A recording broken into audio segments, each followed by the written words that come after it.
who I had the honor of meeting just recently. Cher is a Gold Star mother.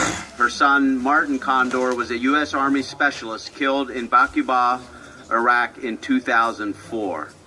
Of course, Ms. Condor was devastated, but decided to do something in his honor and in honor of all the other veterans who have served, particularly those who have sacrificed their lives for our freedom.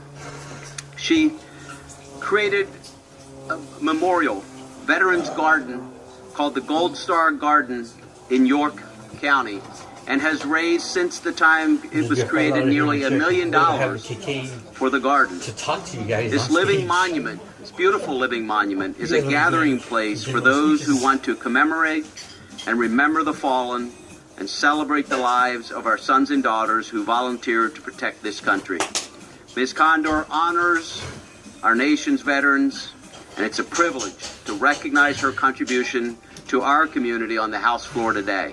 We are thankful for her example and for continued awareness of the sacrifices of those who have fought for us and for our freedom. With that, Mr. Speaker, I'm proud to honor Ms. Condor, and I yield back. The gentleman yields back. For what purpose does the gentleman from New Jersey seek recognition?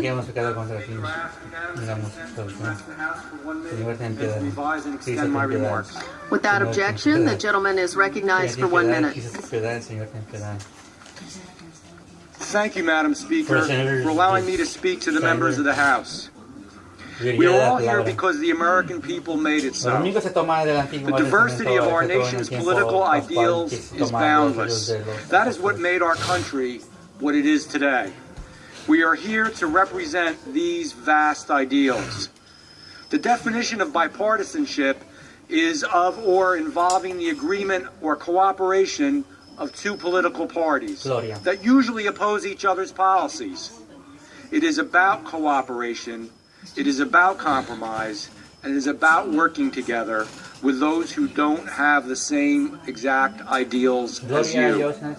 I am asking for the membership of this House to think on the idea of bipartisanship. It is my belief that we owe it to the American people to work together. Thank you, Madam Speaker. The gentleman yields back. For what purpose does the gentleman from Pennsylvania seek recognition? Without objection, the gentleman is recognized for 1 minute. Madam Speaker, we, our country, for the past 2 years, have lived through persistent daily accusations against our president of Russian collusion in his election, accusations made by many Democrats and the media. Our president was accused of nothing short of high crimes and misdemeanors. A 2-year thorough investigation was carried out. Last Friday, perhaps the most thorough investigation in recent history concluded. The investigation not only enjoyed complete unlimited access to witnesses, but the resources of the entire federal government, including the DOJ, FBI, and intelligence community. The Mueller investigation reached the conclusion that no Russian collusion took place, nor was there any evidence of any participation by any persons in the campaign. The verdict is in. Nevertheless, our Democrat colleagues continue to talk about further investigations. Any further investigations would not have a fraction of the resources of the Mueller investigation. I ask, seriously? Another investigation? This one was not enough? Or are we prolonging for the sake of prolonging this issue? We owe it to the American people to accept the facts. Gentleman's time has expired. I yield. Thank you. The gentleman yields back. For what purpose does the gentleman from Tennessee seek recognition? Without objection, the gentleman is recognized for 1 minute. I rise today in support of America's indispensable ally, Israel. Israel is the brightest beacon of hope and freedom in the Middle East. I proudly attended AIPAC's policy conference this week. Their mission is more important than ever. Anti-Semitism, anti-Israel sentiment is rampant across the world and sadly is found even in this chamber. I'm appalled one of my colleagues is so brazen as to resurrect old lies of Jewish conspiracies, propaganda used to oppress the Jewish people for centuries. Elsewhere, Iran's puppet Assad seeks to take Israel's land for strategic leverage in Iran's mission to wipe Israel off the map. I'm proud to stand with President Trump in defense of our ally Israel. I'm grateful he chose to recognize the Golan Heights as a part of Israel, and proud we now officially recognize Jerusalem as Israel's capital. Thank you, Madam Speaker, and I yield back. The gentleman yields back. For what purpose does the gentleman from Texas seek recognition? Without objection, the gentleman is recognized for 1 minute. Madam Speaker, I rise today to honor and recognize Master Sergeant Roy Benavidez on the occasion of the Roy P. Benavidez Memorial Highway dedication. My district is proud to claim this Medal of Honor recipient as our own.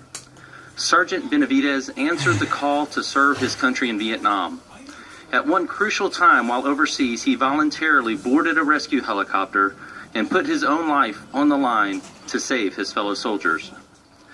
During the rescue effort, he was shot multiple times, bayoneted, and hit by grenade fragments as he fought for 6 hours to protect his wounded comrades. He saved the lives of at least 8 men. After returning home, he went before Congress to advocate for better veteran health care. He then devoted the rest of his life to service, speaking to students about the importance of education and inspiring American troops around the world. May this highway serve as a memorial to this brave and selfless American, Master Sergeant Roy Benavidez. I yield back. They don't like in the wrong and trying to get her.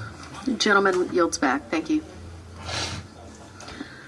Under the Speaker's announced policy of January 3rd, 2019, the gentlewoman from Michigan, Ms. Tlaib, is recognized for 60 minutes as the designee of the Majority Leader. Thank you, Madam Speaker. I grew up in the district I serve, where I have seen firsthand the results of the failing to hold those in power accountable to the laws of the land. From corporate polluters who continue to violate the Clean Air Act,